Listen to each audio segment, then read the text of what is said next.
Bienvenidos al Bibliófilo. Siempre he considerado que la literatura está muy enlazada con la historia, porque la historia le sirve de trasfondo para toda la creación. Asimismo, toda historia también debe contarse de una manera amena y por tanto dentro del arte de contar también es literatura. Por eso en esta ocasión voy a traerles este libro de historia sobre Carlomagno de Jacques del Perrier de Bayac.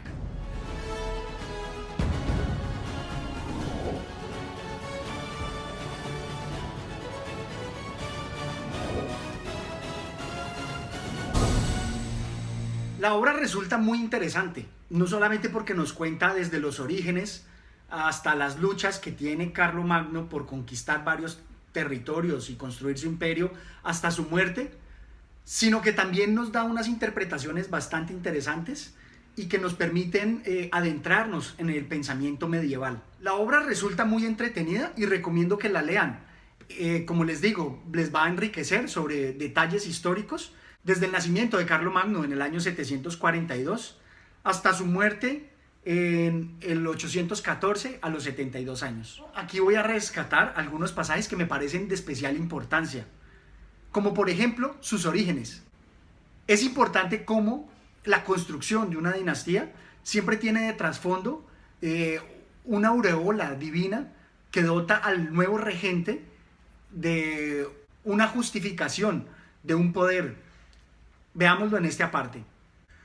Los francos tienen la costumbre de combatir juntos, están orgullosos de sus victorias, de ser el pueblo que ha vencido a tantos otros, romanos, hunos, visigodos, alamanes, borgoñeses, frisios, sajones, bávaros, sarracenos, lombardos. Están convencidos de ser los más fuertes y de ganar. Y en la nota nos dice, la excelente opinión que los francos tenían de ellos mismos aparecería en el prólogo de la ley sálica, exalta la ilustre nación de los francos, fundadas por Dios el Creador, valiente con las armas, sólido en sus alianzas, profundo en su consejo, noble en su cuerpo, intacto y puro, físicamente perfectos, audaces, fuertes e indomables. ¡Viva Cristo que ama a los francos! Y es que este tema en particular es bien importante para novelas, por ejemplo, en las que se tratan de misterios relacionados con la sangre de Cristo. Lo vemos, por ejemplo, en el Código de Da Vinci de Dan Brown, donde se apela a estas relaciones de sangre que hay entre los francos y el Santo Grial. La obra no solamente tiene esos apartes importantes como anécdotas, sino que también quiero destacar algunos puntos históricos que me parecen de enorme valor. El primero de ellos es cómo no solamente las monarquías se crearon bajando de una teocracia, sino que en este caso unos audaces y valientes se toman el poder y construyen su dinastía. Por ejemplo, el origen de él me parece no tan principesco. Veámoslo en el aparte. Carlos tenía el suficiente sentido común como para no olvidar que sus propios antepasados, en un principio simples mayordomos, habían acumulado tanto poder y riqueza que terminaron por destronar a los reyes a quienes servían. Esta parte es muy importante porque a lo largo de la historia se ve cómo duques o servidumbre va acumulando poder hasta hacerse con él. No olvidemos que esto también tiene una parte importante dentro de nuestra modernidad y lo veremos cómo se conjuga aquí en el siguiente aparte, en donde las responsabilidades del Estado deben cubrirse, porque si no se hacen, sucede como en Colombia. Como el Estado es inexistente en algunas regiones, los bandoleros son los que se hacen con las funciones del Estado y por eso se vuelven unos reyesuelos. Así tal cual lo dice el siguiente aparte.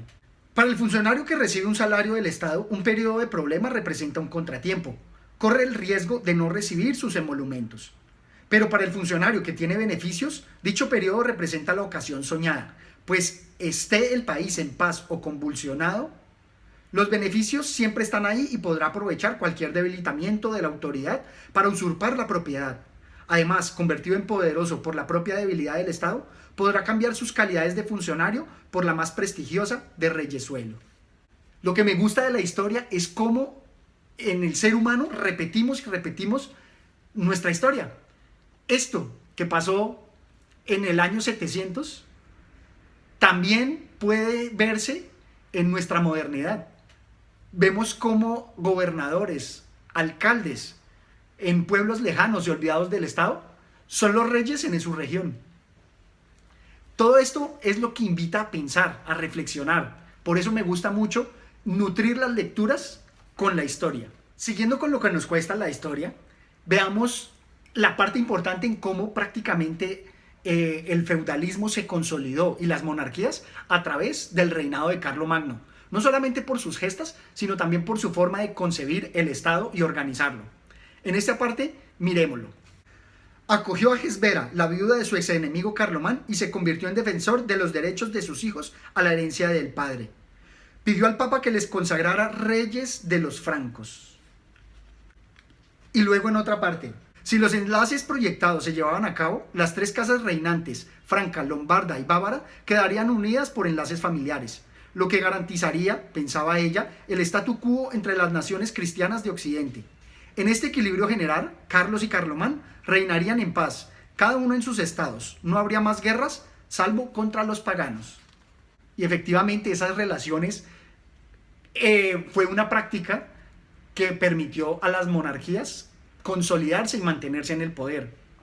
Inclusive ahora, donde está la monarquía parlamentaria, donde pues ya no tienen un papel, pero sí una figura, representan todo ese pensamiento. Sin embargo, no todo es malo. Quiero recalcar aquí cómo la evolución del pensamiento medieval se da por innovaciones que va a crear Carlomagno en la administración. Voy a destacar aquí solo algunas. Por ejemplo, cómo cambiaron a los esclavos, les dieron la libertad para tener una mano de obra económica que rindiera frutos.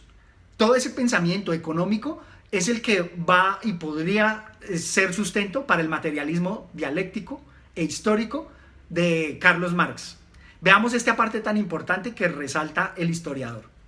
De vez en cuando, los señores de los dominios conceden la libertad a algunos de sus esclavos, en parte por espíritu cristiano, pero también interesadamente, pues es bajo el rendimiento de los esclavos. El Señor instala al nuevo hombre libre en un manso. Libre, o al menos creyendo que lo es, trabajará con mayor ardor, produciendo más. Otras veces, los señores establecen a sus criados en mansos, aún sin concederles la libertad. El resultado es prácticamente el mismo. Me encanta mucho ver cómo ese dar la sensación de libertad, porque en la actualidad muchos empleados y asalariados estamos así, creyendo que somos libres, pero realmente no tenemos tiempo libre para nada menos que para el trabajo. Otro de los cambios que quiero resaltar es cómo ese cambio de mentalidad va a ser un aliciente para que las personas cambien y salten. Es como una motivación, es un libro de motivación en cómo podemos cambiar nuestras circunstancias. Veamos el siguiente aparte. Por otra parte, la sociedad cristiana de la alta Edad Media, por dura que fuera, que lo era, suponía un progreso en relación con las sociedades antiguas. Desde el rey hasta el más mísero esclavo, cada uno tenía su sitio, pequeño o grande, y participaban de un mismo orden sobrenatural y de un futuro bueno o malo, pero igual para todos. Dios juzga a cada uno según sus méritos, sin considerar su nacimiento ni su sangre. Y aquí este salto es motivacional. Precisamente envuelto en todo el cristianismo, nos va a resaltar cómo nuestros méritos y nuestro comportamiento ante los ojos de Dios es el que nos va a dar nuestra valía. No veo qué más puede ser inspirador en esa época que lograrlo, mostrar tu valentía. Inclusive, uniéndola a las gestas del mío Cid, vemos cómo él, respaldado por este pasaje, respaldado por este pensamiento en donde su valía está de acuerdo a sus acciones, son los que van a permitir que el ser humano represente y progrese todo su valor a través de las acciones. También dentro de ese pensamiento medieval, vemos aquí cómo los reyes se respaldan en la religión. Todo pues lo que representó San Agustín con la ciudad de Dios. Veamos aquí cómo representan esa autoridad en la tierra respaldada por la autoridad divina. Esta justicia que los reyes deben imponer no es ciertamente la justicia tal como los cerebros humanos pueden imaginarla y desearla. Es la justicia divina, es decir, es el orden deseado por Dios. Insisto que acá se ven unos elementos bastante interesantes, invitan a la reflexión. Otro de los elementos que quisiera mostrar es cómo Carlomagno, como estadista, muestra unas disposiciones bastante inteligentes en cómo distribuir el poder. No, ni siquiera olvidándose del clero, porque también les da su lugar, también los va a normalizar, los va a crear las leyes con las cuales ellos se van a regir. Todo esto me parece increíble y es importante tenerlo como un acervo intelectual para todas nuestras lecturas, no solamente de novelas históricas, sino también como evolución del ser humano. Porque inclusive en estas disposiciones que presentó Carlomagno, habla contra la corrupción, cómo evitarla. Si el conde no administra justicia en su dominio, que nuestro missus administre su casa hasta que la justicia vuelva a imponerse. Y si nuestro vasallo no se comporta justamente, que el conde y el missus permanezcan en su casa y vivan en ella a sus expensas hasta que vuelva la justicia. Todos estos temas me parecen importantes y es enormemente ilustrativo que el historiador no solamente nos muestra todos los aspectos históricos de la vida de Carlomagno, sino que también nos da unos anexos donde nos muestra varios de los edictos o normas que publicó, como esta que es muy elocuente y que inclusive podría ser muy útil en la modernidad para todos aquellos funcionarios que no cumplen con sus deberes. Finalmente quiero destacar aquí uno de los apartes que creo que en Colombia son bastante importantes, serían muy útiles para todos aquellos que hablan de dañar la paz. Este gran estadista, Carlomagno, lo dijo en el siglo VIII y creo que nos hace mucha falta en la actualidad. Ordenamos esto con firmeza y asimismo que los parientes del asesinado no osen en forma alguna añadir odio al crimen cometido ni negar la paz a quien la pide, sino que acepten la promesa de la aveniencia decidida y acuerden la paz eterna, y que el culpable por su parte repare sin tardanza.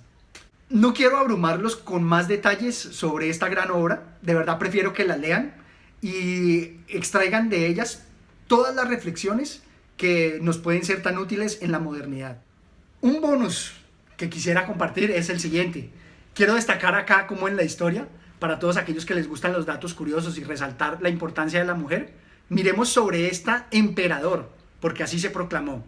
Definitivamente descartado Constantino del trono, Irene se proclamó emperador. Y en la nota al pie nos dice, emperador y no emperatriz. Irene, que era una hermosa mujer, envidiaba al otro sexo. Esos detalles que nos presentan no hacen más sino invitar a la reflexión y a la ensoñación. Hasta una próxima oportunidad, espero se suscriban al canal y dejen sus comentarios. Adiós.